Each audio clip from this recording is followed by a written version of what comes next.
அனைவருக்கும் வணக்கம். இந்த வீடியோவில் இந்திய நாட்டுப்புற நடனங்கள் பற்றி பார்க்கலாம் வாங்கப்பா. வட இந்தியாவில் கதக், யக்ஷகானம் கர்நாடகா, கதக்களினா கேரளா, கதக்குனா வட இந்தியா, தமிழ்நாடு பரதநாட்டியம், ஆந்திர பிரதேசம் குச்சிப்புடி, ஒடிசா ஒடிசி, மணிப்பூர் மணிப்புரி, சத்ரியா அசாம்.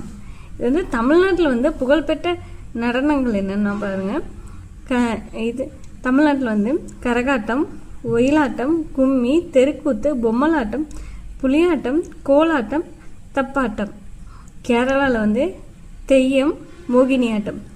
பஞ்சாபில் பங்க்ரா. குஜராத் கார்வா, தாண்டியா. ராஜஸ்தானில் கல்ஃபேலியா, கூர்மா. உத்தரப்பிரதேசத்தில் ராஜலீலா. உத்தரகாண்டில் சோலியா. அசாமில் பிகு. இது 6th ஸ்டாண்டர்ட் புக்லேருந்து எடுத்த டேட்டா. தேங்க்யூ.